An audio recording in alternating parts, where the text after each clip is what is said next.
I'm Jamie, and I am creating a series of videos highlighting the different bags that I build, talking about them, just giving you an overview of the different bags. And this is a bag which is, again, I guess I'd call it kind of a unicorn. It's very specific use. This is what I call my Cape Cod Canal crate bag.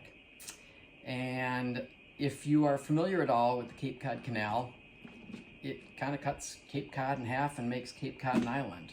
And it's for shipping, so that they didn't have to go all the way around Cape Cod Canal and over Stellwagen and stuff like that. So by having this canal there, it has been quite the spot for fishing, for striped bass and other species.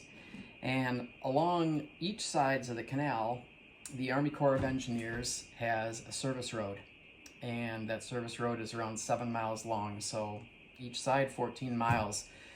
And this service road is open to pedestrians and cyclists and rollerbladers, stuff like that, but no motor vehicles.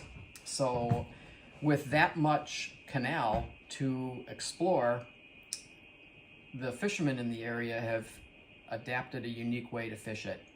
And they set up their bicycles with a rack on the back and rod holders on the back, and they will put a crate, a milk crate, on the back of their bike rack to carry their fishing tackle in. As they can just ride down the canal, look for visible, blitzing fish that are obviously feeding, or get to some honey hole that's in the middle of the canal, which you would normally be looking at maybe a couple mile walk to get to. So the Cape Cod Canal bag that I build is built to fit right inside a milk crate. So it fits right in there. You can take the strap, tuck it inside, and you've got your tackle with you. So this bag is kind of unique. I build it I call it like a stadium seating. So it's high in the back, low in the front. And one of the nice things about that is a lot of the lures that we use on the Cape Cod Canal, they can be big, like a sabile, all the way down to something small like an SP minnow. So in the back of the bag, let me show you that. I've got 10.5-inch tubes in the back of the bag and 6.5-inch tubes in the front of the bag. I'm going to talk to you a little bit about the outside of the bag before we open it up. On the main flap of this bag, there's a lot of real estate here. So a standard item that I build into this bag is a Velcro leader pocket. So it's got Velcro along the top edge here.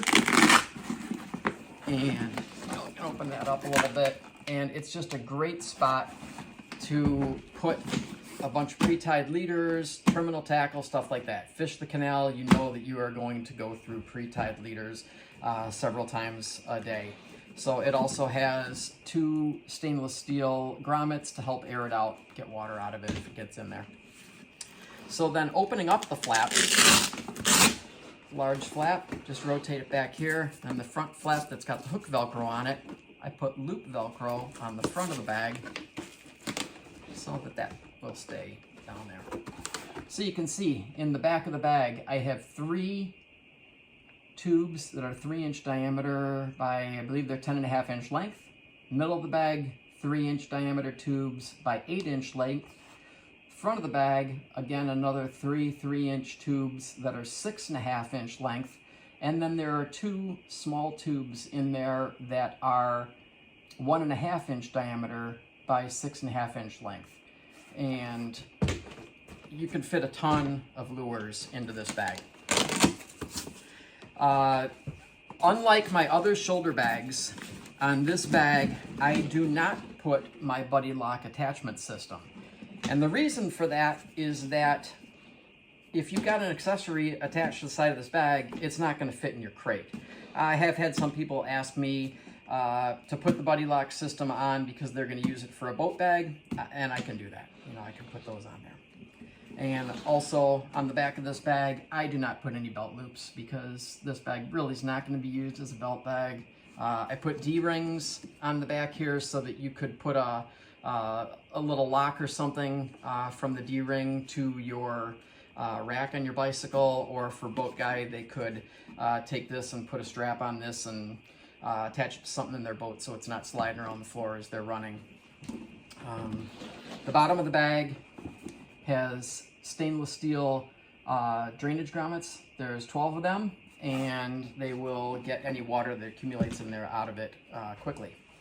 And the other unique thing that I do on the Cape Cod Canal bag is I supply it with a handle strap as opposed to a shoulder strap. And this comes from personal use. When I was first testing and using this bag, I had a shoulder strap on it, and I would be working my way down the riprap in the canal, which anyone who's done it knows it can be pretty treacherous. So going down there with a rod in one hand and a shoulder bag on, shoulder bag would swing around and throw my balance off. So I realized that, okay, this isn't a good thing. So let's figure out a different solution. So I created this handle strap so that as you're working your way down the canal, you can just set this on the different riprap and kind of pick your way down to your fishing spot. So, and it is removable as well. If you don't want that in your way, let's get that out of there.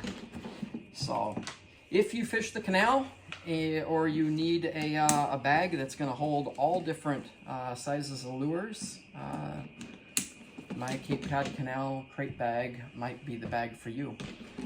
Down below in this video, I will post a link for my bag quote and order form, and it'll show all of the different options that I have for my bags. Like in the case of this bag, an option that this customer wanted was they wanted offset zombie green stitching, and they wanted zombie green trim. Otherwise, everything on this bag is stock.